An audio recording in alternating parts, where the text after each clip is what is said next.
What's up, Lilies? Am I pretty? Of course I'm pretty. That's why they call me a Lily. And here you'll see every detail of my life in this channel.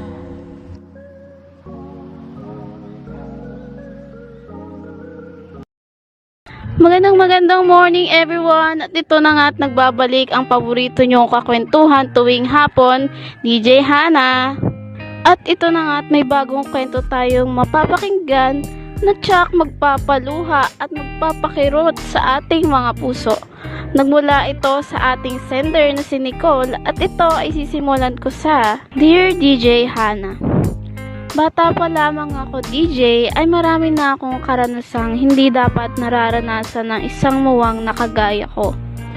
Simula kasi nung tumutong ako ng 15 taong gulang ay puro inggit na lang ang aking nararamdaman. Mahirap kasi intindihin DJ kung bakit ganito ang pamilya ko. Bakit kailangan kong magdusa samantalang yung mga nasa paligid ko ay masasaya sa kani-kanilang mga pamilya. Umalis si Papa nang walang paalam sa amin, DJ. Lumipas ang ilang oras, dumating na si Mama. Napansin niya siguro na wala si Papa, kaya nagtanong siya sa amin. Mga anak, nandito na si Mama. Diyan na ba Papa nyo? Wala pa rin nga hanggang ngayon, Ma eh. Ah, ganun ba? Saan kaya yun pumunta? Kumain na ba kayo? Eto tara kumain na tayo, may dala akong ulam. Lumipas ang ilang oras, DJ Pre. Dumating ang aming panganay galing sa trabaho. Ma, dito na rin si Ate Princess. Oh, napaaga ata uwi mo. Opo ma. Wala naman po kasing gaano ginagawa rin sa trabaho. Mabuti naman at para makapagpahinga ka na ng maaga ngayon. O Tay, dyan ka na pala. Hindi ka nagpaalam sa amin. Ano kasi? Mamadali lang ako, nak. DJ Hana, hindi ko naman sinasadyang marinig ang usapan nila ate at mama. Pero pagkatapos nun, nakaramdam ako ng matinding pag-aalala. Kaya hinintay ko ang pagdating ni Papa. Kahit antok na ako, nakatulog na ako't lahat-lahat. Ni anino ni Papa, hindi man lang dumating. Nagising na lang ako sa tapik ni Zoe, ang aming pangatlong kapatid. Ate, bakit ka dyan natutulog sa lamesa? Mahirapan ka riyan. Oh, aaga mo namang nagising. 3:00 pa lamang ng gabi. Naalimpungatan kasi ako ate. Tapos napansin kong wala ka sa tabi namin. Kaya bumaba ako rito. Hinihintay mo ba si Papa ate? Oo. Hanggang ngayon kasi wala pa rin si Papa. At gabing-gabi na hindi pa umuwi. Saan naman kaya pumunta yun? O siya, sige na. Matulog ka na ulit. At maaga ka pang gigising bukas. Susunod din ako agad. Kaya ayusin lamang ako. Umaga na nang makauwi si Papa sa bahay. Kasabay nito ang pag-alis ni Mama papuntang trabaho. Sinubukan naming tanungin DJ kung saan siya galing. Pero ang sagot niya, sa kaibigan niya lang daw. Opa, bakit ngayon ka lang po nakauwi? Galing ako sa kaibigan ko eh. Nagkahayaan kasi mag-inuman. Masyado na rin ako lasing nun. Kasi hindi na ako nakauwi. Delikado. Ganun ba? Kumain ka na po ba? Nagluto si Mama ng umagahan bago siya umalis. Maya-maya rin po, kaya alis na rin kami papasok sa school. Sige. Mauna na kayo kumain. At magpapahinga muna ako. Ihatid mo na rin yung mga kapatid mo sa school. Kayo mag-aral kayo na mabuti ha? Magbihip sa school. Ayun na nga DJ. Pag-uwi ko sa amin, medyo nabigla ako dahil may ibang tao sa bahay. Para bang nagugulumihanan ako kung bakit ang lapit ng babaeng to sa aming ina. Kaya naman nagtanong ako kay Papa. Papa, sino po yung bisita natin? Anak, kaibigan ko lang yan. Si Tita Riam. Ganun ba pa? Kevin, siya na ba yung anak mo na malitan dati? Oo, Ria. Siya ang aking pangalawang anak. Aba, dalaga na tayo Mag-aral ang mabuti Hating gabi na DJ Hana pero iniisip ko pa rin yung babaeng dumalaw kay Papa. Para bang may gumugulo sa aking isipan. Parang may kakaiba at hindi ako makatulog. Pa, aalis ka na naman po? Saan po ang punta mo? Oh, anak, gising ka na pala. Ano kasi, nagkayan kami ng mga kumpare ko. Gising mo na yung mga kapatid mo at may pasok kayo. Kumain na lang kayo riyan ng mga kapatid mo.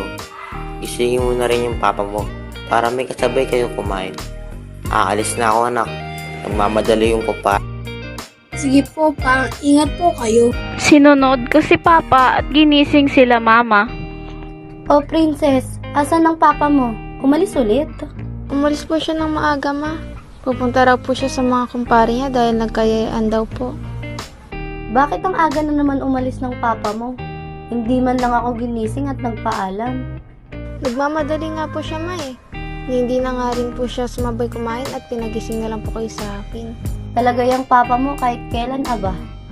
O sige na tayo nang kumain at baka malit pa kayo ng mga kapatid mo. Ma, hindi naman po sa ano, pero baka naman po kayo napapadalas ang pag-alis ni Papa. Di kaya ay may kinakasama siyang iba? Nakita ko po kasi na may kasama si Papa na babae rito sa bahay pagkatapos ang pagkakilala niya po sa akin ay kaibigan niya. Yang iniisip mo anak, imposibleng mangyari anak ko. Oo ate, naparito kayo. Anong nangyari sa inyo? Bakit hingal na hingal kayo? Nandyan po ba si Papa? Wala eh. Umalis daw sabi ni ate princess mo. Nagkayayaan daw sila ng mga kumpare niya, sabi niya kanina. Walang katotohanan ng pinagpalong itay, Nay. Ha? Di naman ata yan totoo, Nicole. Baka naman namamaligmata ka lang at iba talaga ang nakita mo. Tama, sumama ka sa akin para mapatunayan ko sa'yo na hindi ako namamalikmata. Tita, totoo po yung sinasabi ni Nicole. Si Tito Kevin po talaga yung nakita namin kasama ibang babae. O di ba, Nay? Sabi sa'yo eh. May ibang kinakalantarian si Itay. Anak, Tara ma, umuwi na tayo. Doon tayong lahat sa bahay mag-usap. Sinundan ko si ate at si Mama dahil sa narinig kong usapan nila. Masakit, DJ. Hindi ko akalaing magagawa ito ni Papa kay Mama. Hindi ko akalaing totoo ang hinala ko. Napapatanong ako sa sarili ko kung ano nga bang ginawang mali ni Mama para ganituhin siya ni Papa. Tumakbo ako at nauna nang umuwi, saka ko hinintay na makauwi na rin sila Mama. Ma, ate. Ma, maupo ka muna po at ikukuha po kitang tubig. Ate, ikaw din po, maupo muna. Eto na po, ma. Nak, kausapin kita ha. Ayoko magalit ka sa papa mo. Alam ko mahirap intindihin to sa gantong edad mo pa lang. Pero gusto ko malaman mo na naging mabuti din naman ang papa mo. Sa atin, sa inyo, di ba? Opo ma, naiintindihan ko po. Kevin, saan ka galing? Noong oras na. nagkayaan kasi ng mga kumpare ko. Hindi ba sinabi sa'yo ni Princess? O ate, narito ka pala. Ang kapal ng mukha mo para lakuin mo si Mama. Alam mong may asawa at anak ka na, gumaganyan ka pa. Anong sinasabi mo anak? Talaga lang pa, maang-maangan. Kaya pala lagi kang umaalis para lang makipagkita sa babae mo. Anak, tama na yan. Ako ang nagkamali. Hindi ko alam kung bakit ko yung nagawa. Humihingi ako ng tawad sa inyo lahat. Malis ka na nandito at iwanan mo na lang kami. Total, mukhang pinipili mo yung babae mo.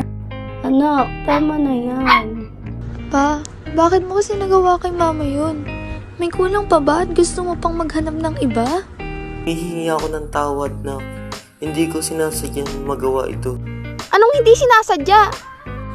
Simula noon, DJ Pre. Noon nagsimulang maging magulo ang aming pamilya.